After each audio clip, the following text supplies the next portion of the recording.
Welcome to a special edition of Hannity. Tonight, a dual threat, political correctness and jihad. I'm Tucker Carlson in tonight for Sean.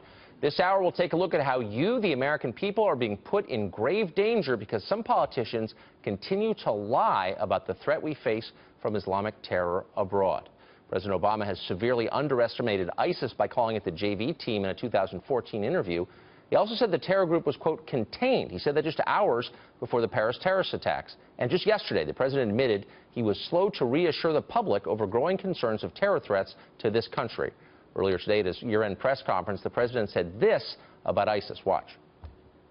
It is very difficult for us to detect lone wolf plots or plots involving a husband and wife in this case because despite the incredible vigilance and professionalism of all our law enforcement, Homeland Security, etc., it's not that different from us trying to detect the next mass shooter. You don't always see it. They're not always communicating publicly, and if you're not catching what they say publicly, then it becomes a challenge.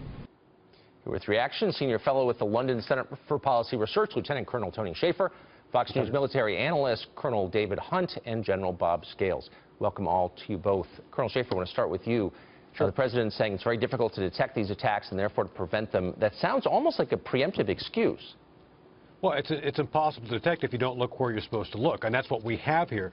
Tucker, let me be clear on this. This was a policy failure.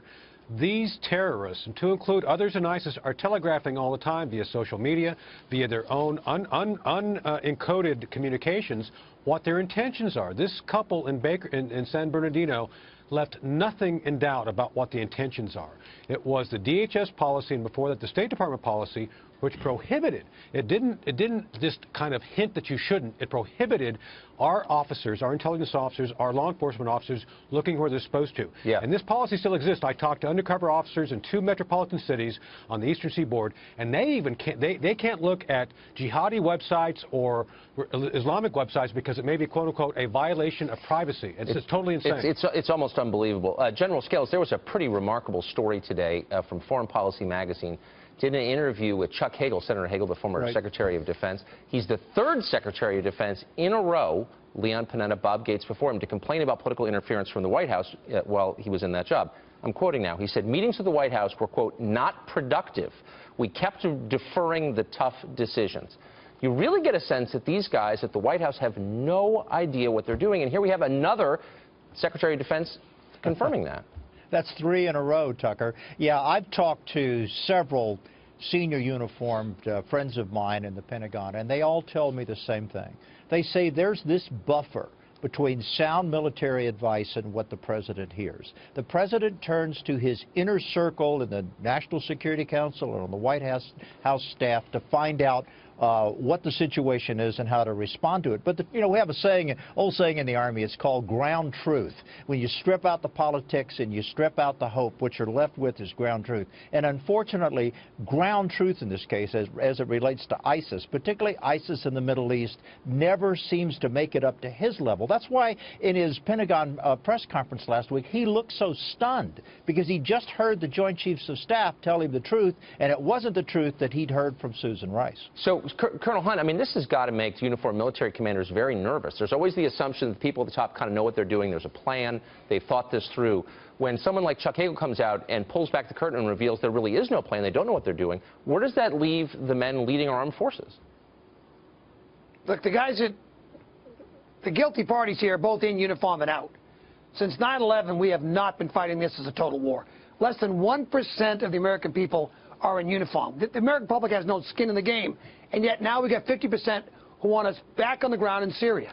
So since 9/11, we have not treated this as a total war. The stuff that Tony's talking about, yes, of course, we've got to be much more aggressive with how we go use the internet. We've got 430 federal agencies, about 10 of them are involved in the war. And by the way, it's ever been so in my lifetime that we've had political interference going back to a war General Scales and I fought. This is just, there's nothing new about political interference. The problem is we as a country have not signed up to the fact that we're in a total war. Whether you call them fascist Islamists or terrorists, we've got a country that's not awake to this and is fully willing to allow the American soldier, of which I've got friends going back on their 8th tour, to do all the fighting. Yeah, it is such a small group who shoulders the whole burden. Colonel Schaefer, I hate almost these stories out because they really do shake your faith in the ability of the U.S. government to protect this country. But here's another one. This is from the New York Times. The president met recently with a bunch of columnists. This is how he likes to communicate. Gathers a bunch of like-minded writers together. Here's the quote from the Times. In his meeting with the columnists, Mr. Obama indicated that he did not see enough cable television to fully appreciate the anxiety after the attacks in Paris and San Bernardino, and made clear that he plans to step up his public arguments. The New York Times, by the way, later stripped that line out of the story, didn't explain why, still hasn't. But the point remains, the president said, I didn't know people were worried because I wasn't watching television. How out of touch is he? Well, you know, when you're playing Call of Duty 10 hours a day on your console, it's hard to get focused on what's going on. I'm being facetious, of course. Well, look, as Bob Scales just said, General Scales is accurate. He's completely insulated with those who politically advise him. Susan Rice and others who have completely isolated him. He probably does not know what's going on. And so I think when you get this, and as Bob stipulated, when he went to the Pentagon to be briefed by Joe Dunford, General Dunford, new chairman, and Ash Carter, I'm sure it was like, oh my wait, what the heck's going on? Yeah. So this is one of those things where they accurately portrayed what he said, and I think that's why it was censored out. So, General Scales, you know personally a lot of the people at the Pentagon. Are they confident that Susan Rice is a capable civilian leader? Oh, boy. Let me tell you, a friend of mine, this is just last week, told me, you know, back in your day, you were afraid to speak in front of the media during Vietnam. In my day, we're afraid to speak around the water cooler because of all the political plants inside the Pentagon who keep their ear to the ground and almost in a, I don't know, almost like in a Stalin-esque atmosphere inside the Pentagon where you're expected to speak and to think according to a certain worldview. Well, not every person who wears a uniform adheres to that worldview. And so they're muzzled, their bosses are muzzled, their ability to send a paper up to the president with a plan B is never generated because the White House specifically said, gentlemen, if it's boots on the ground, a plan B, it won't happen. You're not even allowed to plan it. Can you believe that, Tucker? That is totally shocking. Colonel Hunt, the next president is going to inherit this military. How long will it take to get it up to strength sufficient to fight the war you described? We have, after 14 years of continuous combat, we have the greatest military maybe in our history. This is a phenomenal military. It's not a question of numbers. It's a question of not having rules of engagement. And I got to push back hard on General Scales. He just said Stalin in the same breath as the Pentagon. Stalin is the type regime. That's just inconceivable that he would just say that. Look, these uniformed officers have got an obligation. There's no question. But we've got the finest trained soldiers I just mentioned. 8 tours of guys going back on. Yeah. This is not about the military capability. It's about political will and a nation that is not participating in a total war, which is much more complicated than just killing terrorists. We've been doing that for 14 years, bombed Iraq for 23. Right. Tucker, killing them is not gentlemen, the answer. I'm sorry. I wish we could continue. We can the commercial break, but we are out of time for this segment. Thanks a lot for joining us, all three of you.